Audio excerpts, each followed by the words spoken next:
This is the beginning of part 4. Thank you for coming back.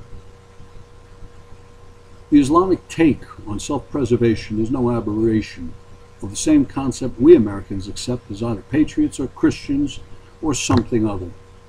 Physical jihad, or jihad with the hand, which is actually what it means, actually precludes violence with an option to relocate beyond the influence of tyranny, and that's Quran 2:18, and only then defend themselves against those who wage upon them.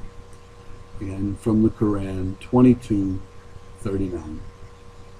The whole idea that Islam is a religious organization of 1,657,600,000 followers of a common mind bent on slicing American throats in our sleep is both uninformed and juvenile.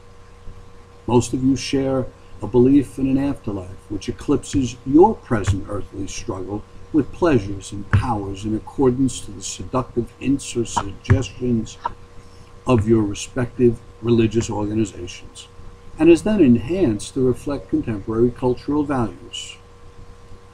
What do I mean? Well, the Judeo-Christian envisions weightless skies and clouds and radiant skies from which the chorus of the host rains down a perpetual orgasmic reward for a lifetime of sincere sacrifice or some battery of liturgically sanctioned sophisticated compromises. Confessions, I guess you would call that in the Catholic religion. It would no doubt shock you to realize the number of Americans expecting an eternity of perfect powder on the slopes, or tranquil naps beside some sacred fishing hole. The Muslims, the culture that prizes sexual abstinence before marriage, choosing 70 virgins in a waterbed as a romanticized afterlife is logically consistent to me. Let them have it. Sounds more practical to me than an eternity of coral Bach anyway.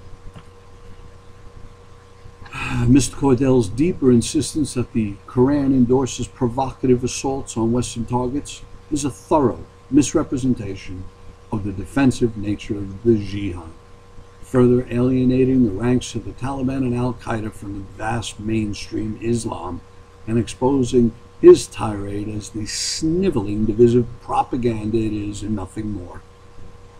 When he insists, quote, any religion that endorses violence is incapable of delivering spiritual enlightenment. I can't believe you said that, Pat. I am reminded of Truman Capote's remark upon reading Kerouac's On the Road, albeit for a subtly different reason.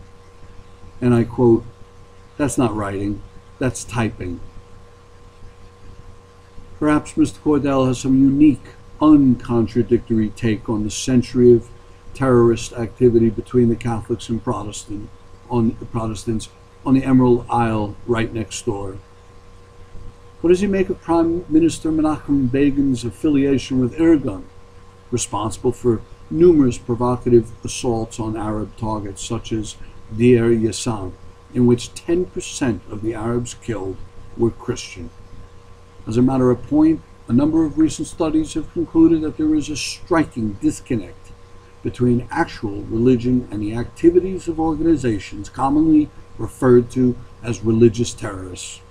A distinguished professor of political science, Robert Pape, founder of the Chicago Project on Security and Terrorism, was the first to document a comprehensive study on the phenomenon of suicide bombings from the period immediately following the Iranian hostage situation through the years immediately following the September 11th attacks.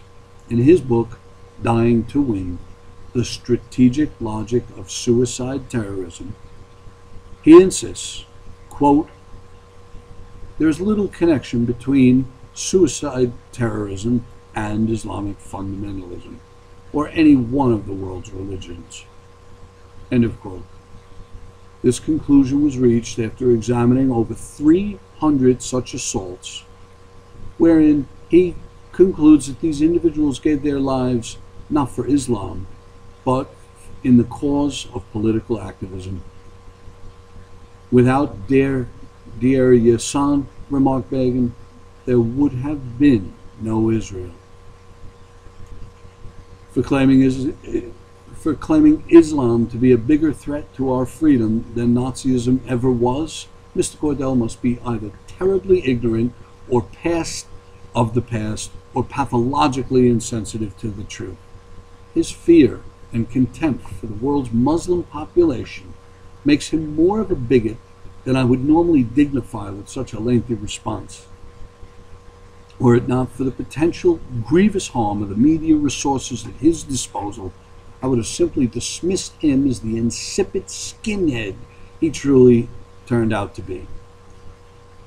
No one labors to divide the world more industriously than Al-Qaeda's friends right here in the West, like Mr. Condell, who incarcerate our society's tolerance for diversity at the first hint of opportunity. Contradictions simply ooze from either side of his face, depending on his calculated sense of rhetorical timing. One can hardly maintain one's equilibrium with his dismissive contempt on the one hand for those elected officials who demonstrate respect of tolerance and diversity, and his equal condemnation of Israel's intolerance for tolerance and diversity. Which is it, Pat? You can't have it both ways. If his European precedent for diversity depresses him so, I ask him to please concentrate your efforts where you pay your taxes and stay out of American affairs. We're obviously too complex and enlightened for your medieval sensibilities.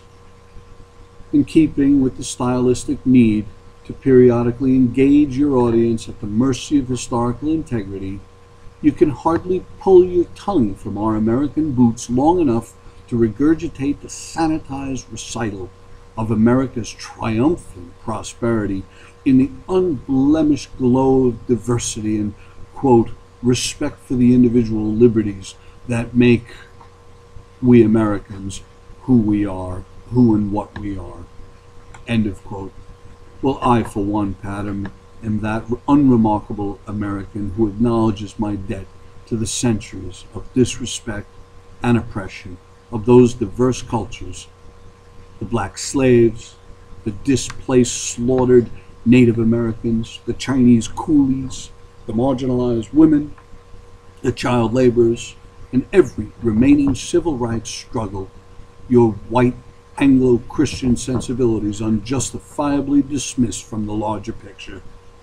I just want you to roll your tongue back into your face and find another pair of boots to clean. That's the end of part 4.